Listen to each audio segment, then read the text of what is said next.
Stephen, you asked me about the tremors and the headaches. Let's just say the good doctor had a curious prognosis.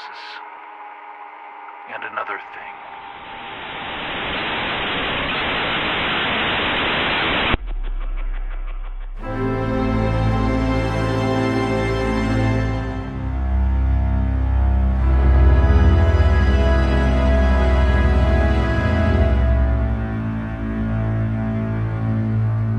Celebrity Tumor presents Delivery.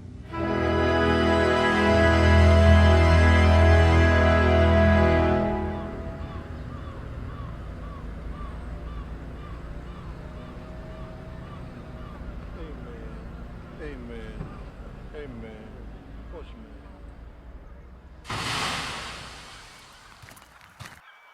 So you want to know about the redacted courier company, huh? Sure. Why not? Who am I to deny a dying man his wish? From the beginning, you say? All right. That's last summer. Came up to Prudhoe a few years ago now. Had a chippy down in Denali first off. Stayed down there a season. Work dried up. Did time on Boston Harbor. Learned my chops. Longshoreman pay ain't bad. Honest work. Ain't from Boston, nah. Born, raised in Kentucky, East Kentucky, Pike County. It's a moist county. Zebulon country down there. Folks tip their hat to Zebulon. Grew up on Tug Fork, so's I know about boats. But that's not why I went to Boston, then Alaska. Nah, that's another story altogether. That day was my turn to man the lift truck. I'm really a winch man, but this new foreman likes rotation. Most folks around here work the oil field. Rough life. Port ain't big, but it's work. Man can stay out of trouble in Prudhoe. Ain't perfect. You ever try to get gull shit out of blue jeans? Lift truck's an easy enough gig, I reckon. That day, a ship come in from the Beaufort. When they come in that direction, probably they ran the whole of the passage. That's a long run, son. Weeks out there with the ice and the dark. We got old things in Kentucky. Not like Alaska, though. Ice up here is real old. Ship dock normal enough. Our fellas run over to help with the berthing and mooring. I remember I couldn't see who threw them big-ass mooring lines off the ship. Remember hearing them hit the dock and our guys working the bollards. Now, one thing I ain't likely to forget is the crew. When all the docking business was done and they disembarked, they come off that ship like that last bit of pancake syrup. It was hard to watch. I gave them a wave, as is my way, but they just eyed the air in front of them.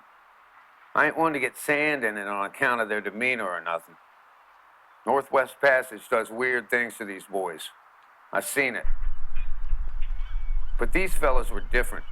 Green around the gills and eyelids heavy. Their arms seemed to flap around like taffy. And that smell, a nice, sweet smell trailed behind them. Remind me of a Kentucky State Fair. Nah, they weren't chatty, and left real quick, too. I went on with my forklift out to the crane. Charlie was on the crane that day. Usual work. Charlie's a steady hand. Slow lift and lower of the containers from ship to the dock.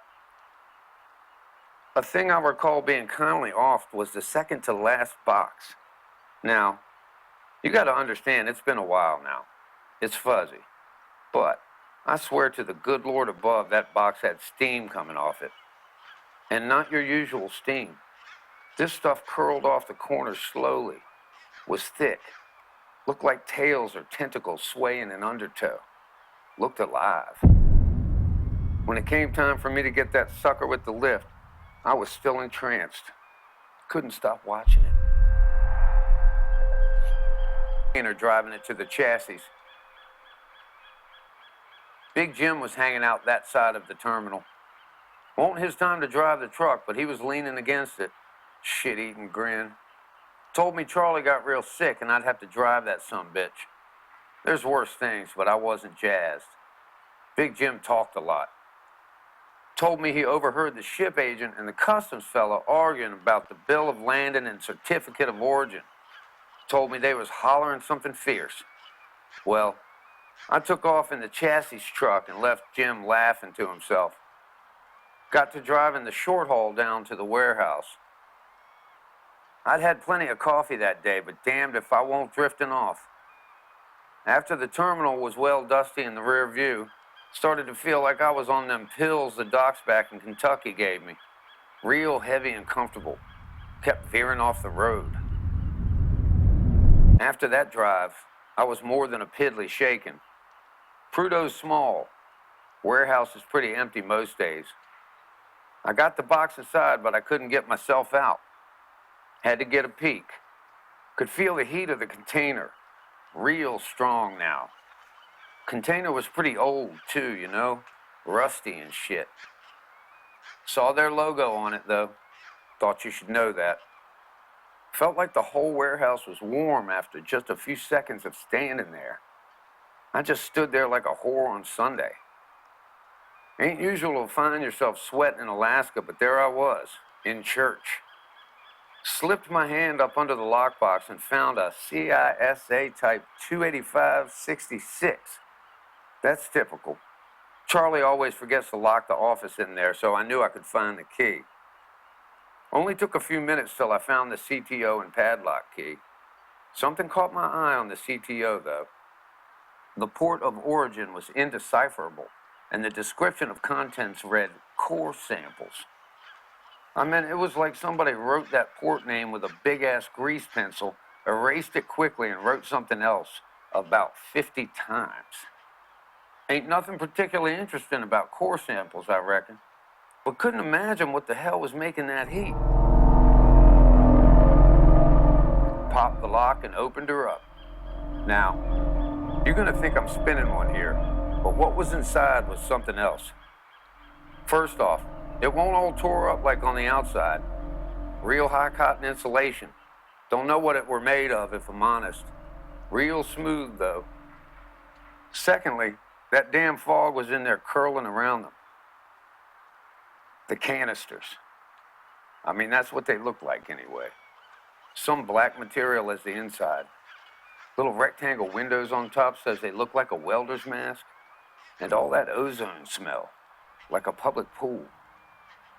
Before I stepped in there, I went back to the office. Rang up the local PD in case there was something toxic, considering the heat and the damn fog. No answer.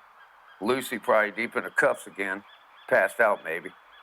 So I found myself inside the container, shooing away the mist from the top of those canisters, and I put my face real close to them windows and looked in. Probably shouldn't have, looking back. It was real dark inside them. Shiny bits moved real slow around in whirls like tiny nebulas of glitter or something. Little flickering bits swirling around a viscous deep. Something else in there. Something. I don't remember leaving. That night I had a dreadful sleep. All twisted up in my sheets. Dreamed I was falling real slow, like someone done dropped me in syrup. And like I couldn't remember nothing. I mean, like, about myself. Next day I got pulled out of bed by Brian. Brian's local sheriff here in Prudhoe.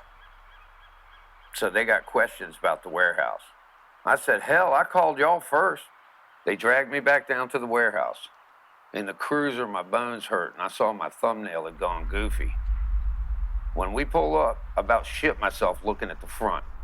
Garage door looked like it had been blowed out, like something exploded inside. All the snow around it had melted, and there was, like, a path or something heading away from it. Path was about 5 feet wide and trailed all the way down to the bay. One last thing. Heaps of fish, crabs, and eels lay beached on the bank. Looked cooked right through, too. Smelled that way. Sheriff got called away to that big old fire on Endicott, and we never spoke about it again. Now, you asked me about Redacted Company's part in all this. I told you about how Big Jim likes to talk. He saw the cleanup crew at the warehouse, said they had right particular logos on their coveralls, Said something about 2 Saturns with 1 ring around them. That's what made me call you. Let me assure you this is all very necessary to fully explain that messy business at the observatory. You see, Mark, I've dug around. They've got it under their nails. Deep pockets. The logistics operation is mascara, but that institute is the real face. Ill-fitting purse strings to deep-sea drilling and, apparently, media. Yeah, you ought to know about that.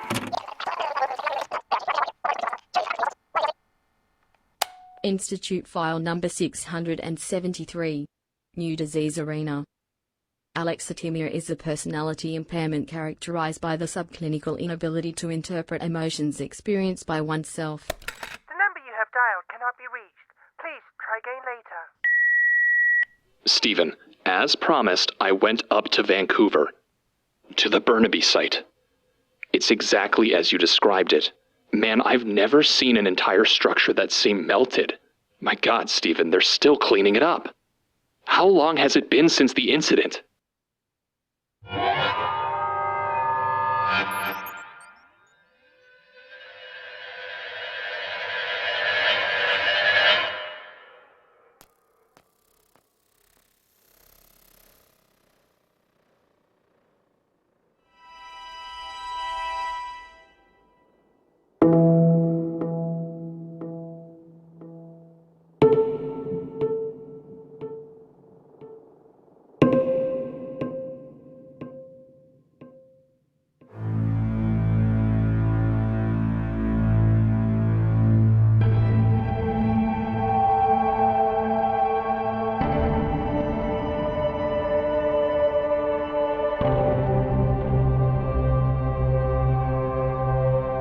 Delivery is a podcast distributed by Celebrity Tumor and licensed under a Creative Commons Attribution Non-Commercial Share-alike international license.